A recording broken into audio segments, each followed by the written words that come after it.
Alright, what's going on, guys?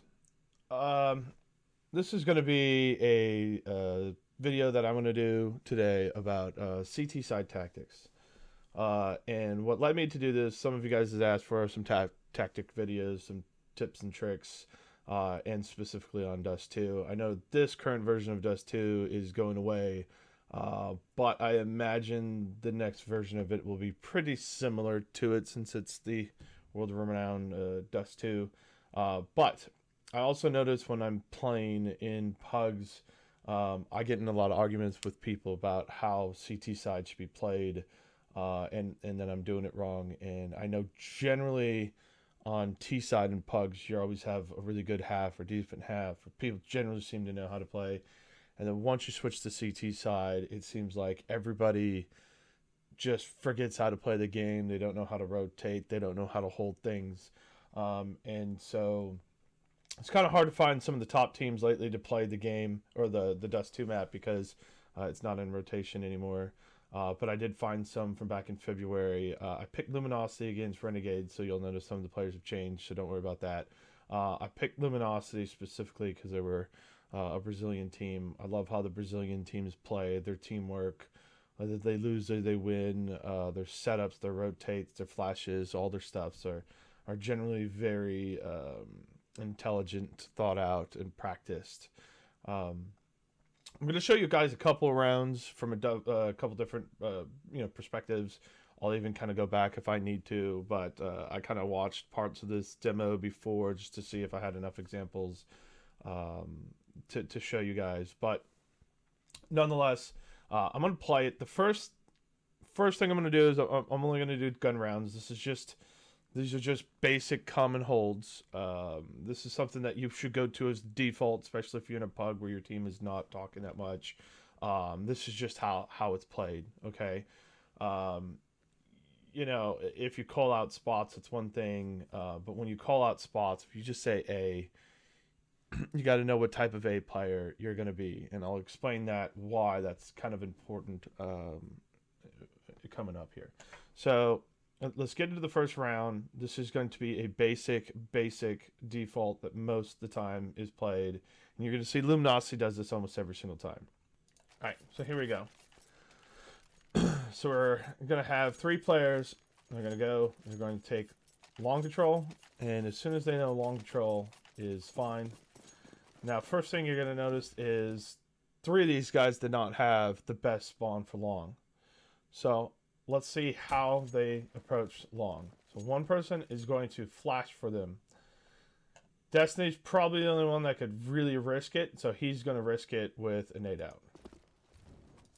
Which, for the most part, you'll notice SK, I don't really see do this very often. As you can kind of see, still there.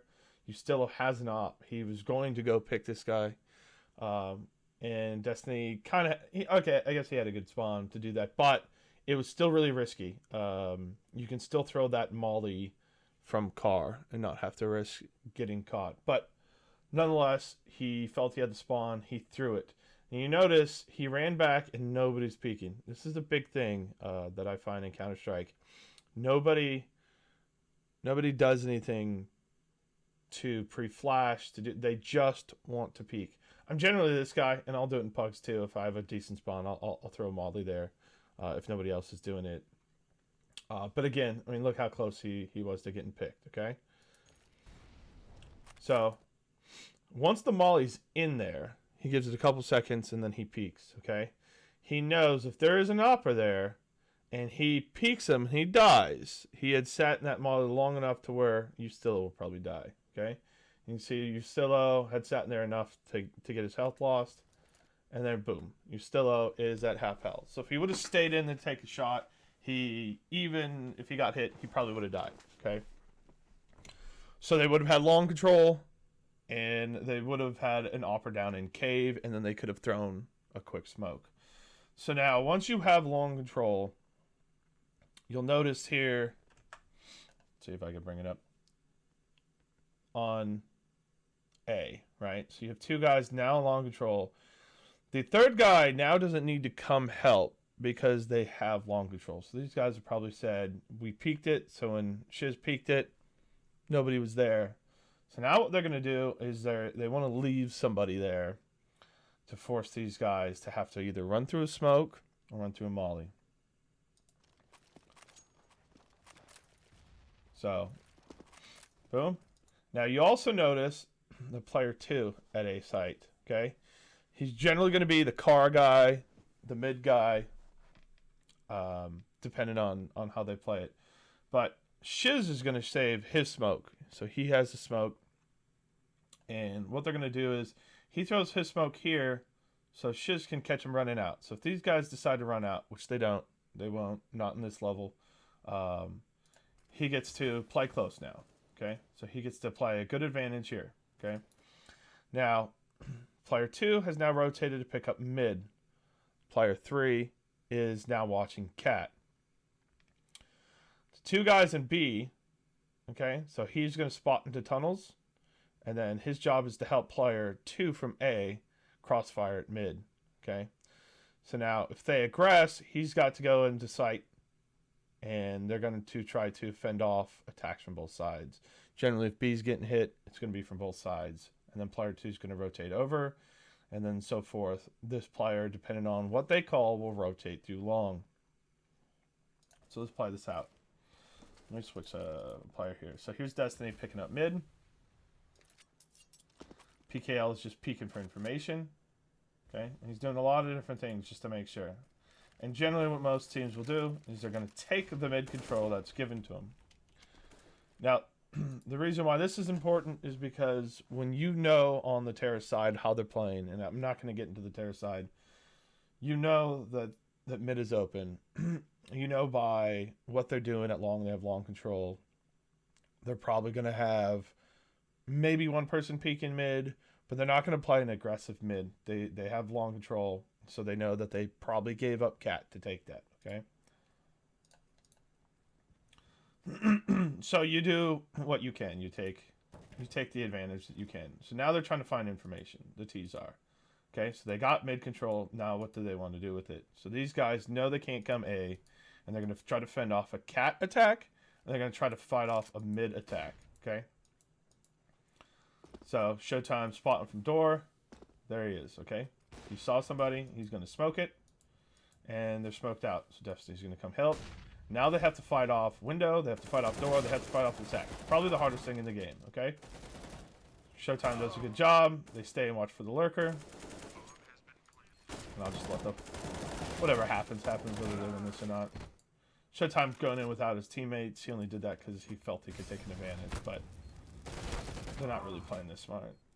That's not really good retakes. They should have waited for his teammate. But at least it's a 1v1. Good job. Okay. Now, they're probably playing knowing that they're going to possibly have a force buy because they got the bomb plant. So, again, they're going to have SMGs because they're going to want to rack up money off of the low buys, and they'd rather have utility to stop rushes. So, Yell, again, being the last person on the site, he's going to pop flash for the guy to peek and get safely across. Okay. Now, as you can see, Yell's job is with an op. He's going to pop shots and he's going to fall back. Okay. Now you have player 2 is running down to crossfire with the second player into the mid site. So Showtime spotting for information, waiting for PKL. He gets picked. That was probably unexpected that they had op. Okay, so now they're playing a 4v5 setup. Okay, so now they have to play very, very, very informative. They need to get information. So Shiz is going to play very close up. Again, PKL going to be playing close up, and they're going to wait for an execute. And they're going to just try to have to stop them with their close range weapon. So everybody's going to get close range here and let them come to them. So PKL is just going to sit here. SMG takes out 2. You did your job. You made up for your player. They take the site. Okay. Boom. So Shiz flanks based off the information they had. Now, I'm going to stop right there because the reason why that's important is a lot of times in pugs, people are not calling what they hear. So, first things first, when PKL went down, he killed 2 and got killed by a 3rd. Probably knew that there was even a 4th there, okay? Now, Destiny had been playing mid and had been hearing them at least one mid, so he probably knew there was one mid. They weren't sure where everybody was, so Shiz was not pushing long, okay? He's waiting for information. If they do hit B, he's got to flank super fast and come up with his team. Now, because their communication was good, even though they were 4v5 at the beginning of this round, they now have a man advantage, and they're now retaking, and they have a kit, they have helmets, okay, and the other team doesn't have much utility to stop this. So no mollies, no smokes, no nothing. They can just kind of fly in here when they group up.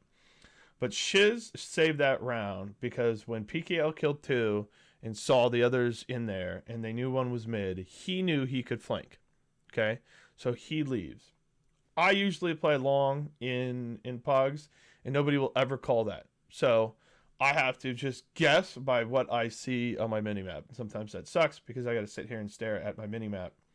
And if somebody would just say, hey, 4 coming to B, there's 1 mid, I know I can leave. Now, if they said there's 2 in B, I don't know where the other 2 are, I may have to take a chance because they're executing. But nonetheless, let's see how the round plays out. This is a retake. Watch how they all wait for each other. They're not going to just go in one by one. Shiz has a close range weapon. He's going to be the first sacrifice. Okay? He's the only person that if this fails, they don't really care if he saves his gun. Okay? So, plus he's going to check in their box. Okay? He doesn't want to take a long range battle with that guy. So he's just going to hold in case there's somebody at big box. Okay? Now, ready?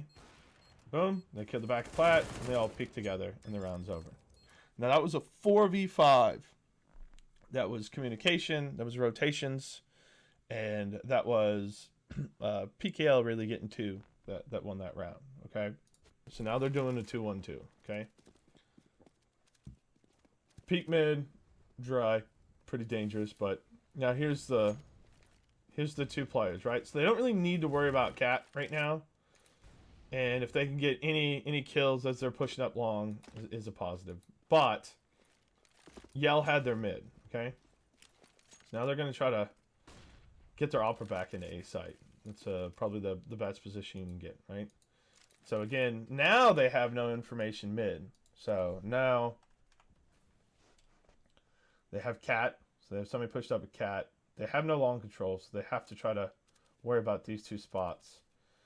There's a smoke mid, and then PKL is just pretty much going to spot. That's all he's going to do. He's going to spot, and they're going to try to. A lot of players will play like this. They're just spotting this, and he's spotting that, and that's all they care about, right? But they have enough information to know that they've lost long, and they need to fight it. But said it pretty much. But JKS is just a beast. Now they're cut off from the site. That right there is a really good smoke. And not a lot of people use it. Let's see if they show it again here. If not, but smoking off CT is a big thing. I don't see it used a lot. He's gonna plan for Cat. He's gonna guess. So, I mean, obviously he's probably not gonna win this, but it is JKS. So he's getting in a spot where if he can't win this, he's yeah. Hold on. JKS, this is God. Almost, he fell off it. Good.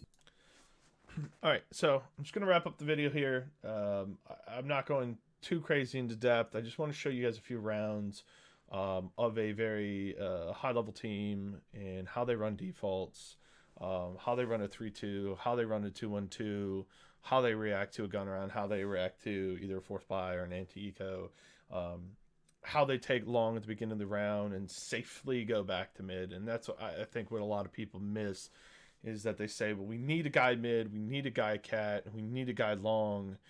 And they don't really understand how to take map control and then how to go back to your respective spots. It's something that's very frustrating for me to explain. You can have 3 people at the start of the round. If you ever play that way, you hear some guy go, why is there 3 people long? That guy doesn't understand what you're doing. And if there's nobody contesting it, there doesn't need to be 3 people long, okay? Get a guy safely in pit, get a guy safely close to the door with the smoke, and then go help mid. Go make sure nobody can run up cat. Go make sure you crossfire. Make sure you're in a position to fast rotate. And again, if they're not hitting long every round and they know that you're testing long, you could start playing a 2-1-2 because they're not really coming long. So there's really not even a reason to have somebody there. If they're hitting B or they're splitting mid a lot, you do want to rotate somebody to mid, to have 2 in the site and 1 mid right off the bat. If they're coming through mid fast, let's have somebody being able to watch mid, cat, maybe even do a double peek setup in mid. But if they're just hitting B fast, you want 2 people in there, and you want 1 guy to be able to rotate, and then have somebody be able to flank long if possible. Not every round, but the information's good. But again, I just wanted to go over just basics and show you at a high level how teams do it. Everybody has their own way. This is something that I've seen over the last year and a half that's been played a lot. I like it. It's a good go-to. Every team's different. But again, I'll do another video of just kind of like how to play those spots. And it'll be kind of like a part 2 or a continuation of this video. But anyways, that's all I want to say. Thanks, guys. And I'll see you around.